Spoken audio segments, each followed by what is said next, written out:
湊小揾食糕今集嚟到石硤尾，同大家一齊入去呢個好有歷史同埋特色嘅屋村揾嘢食啦。南山村呢個屋村個平台好有特色㗎，你會見到有一個好似好大嘅涼亭，入邊有好多唔同嘅食肆。以呢度為例啦，呢度有茶餐廳啦，有咖啡室啦，又有一啲粥鋪，又有唔同嘅西式啊或者係中式嘅食肆。我個人就覺得呢度好似大排檔咁樣咯，因為咧你會見到啲餐廳係直接望到個廚房嘅，咁啲餐台啊餐凳咧都係喺出邊自己去揾位咁樣。我諗係因為可以俾啲街坊落嚟食嘢嘅時候，可以大大聲同啲鄰居吹下水，增長下感情咁樣啦，好有人情味嘅。咁今次咧，我哋兜咗一個圈，咁就簡單揾咗一間茶餐廳，試下佢啲嘢食啦。咁我哋就叫咗一份豬扒麵，一份雞肉烏冬，同埋一份奶醬多士啦，仲有啲飲品。食物嘅質素方面，當然就唔可以期望咁高啦。我諗呢度都係食佢嗰個方便啦、快捷啦，同埋即係所謂嘅人情味啦。食完之後，我哋就過去隔離個平台睇下啦。其實都好多民生嘅店鋪啊、街市啊等等喎，仲有酒樓添。可能我哋晏晝過嚟啊，所以就多數都閂咗門嘅。最後見到有一間文具鋪，入嚟睇下啦，真係揾到好多細個嘅回憶喎。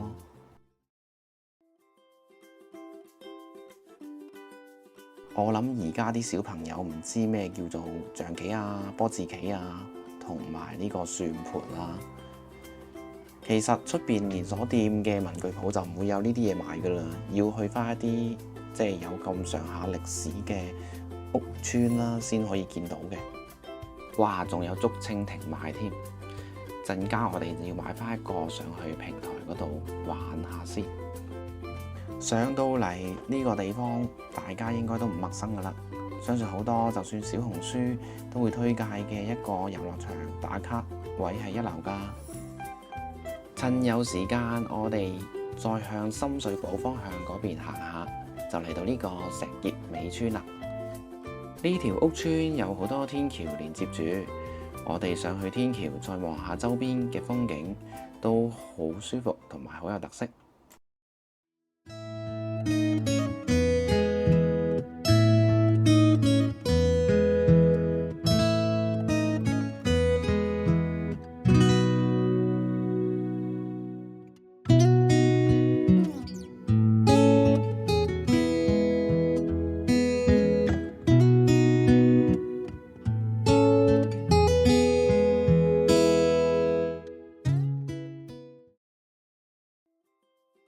行完石硤尾，我哋真係落到嚟深水埗啦。咁啱又經過撞到一間好有特色嘅中式餅鋪，就八卦入嚟睇下啦。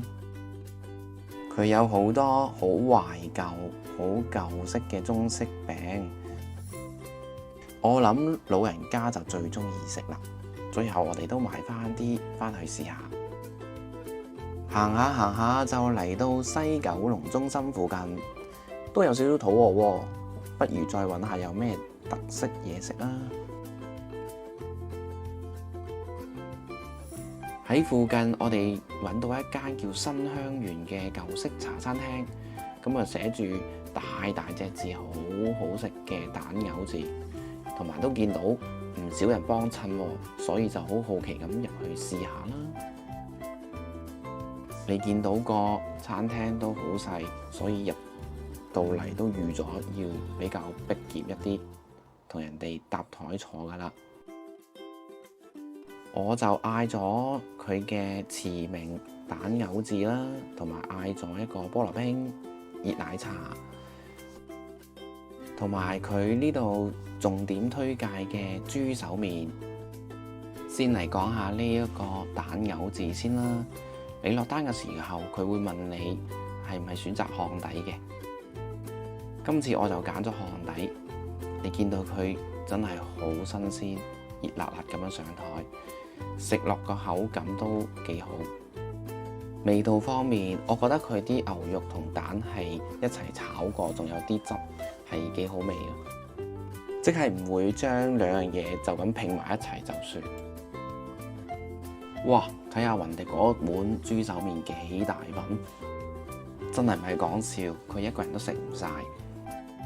我哋係嗌咗個正常份量，咁佢一碗麵呢就有2件豬手嘅，咁味道方面呢都炆得好腍嘅，不過就唔係好濃味、好鹹嗰種啦。最後都唔係好夠飽肚啊，所以就再嗌多個淨雲吞，都味道偏淡啦，份量都係正常，唔會話偏大或者偏細咁樣，冇乜特別。最特別都係我好後悔咁嗌咗一杯22蚊嘅菠蘿冰啦，佢就係糖水溝呢個罐頭菠蘿肉，一啲酸味都冇。今日真係太為食啦！見到對面有間小食店大排長龍喎，原來係賣呢個腸粉燒賣。價錢方面都比較親民啦，10蚊有4條，咁我哋都叫咗一份腸粉同埋燒賣試一試。佢哋嘅特色都係買完之後喺一啲窄巷入邊當場食㗎啦。咁今次同上次喺灣仔試嗰個腸粉燒賣就好唔同嘅，咁佢啲汁咧就真係好稀好水，咁啊味道方面都唔係咁吸引啦。最後大家仲有冇其他舊區嘅特色嘢可以推介俾我哋啊？記得留言講俾我哋知啊！拜拜。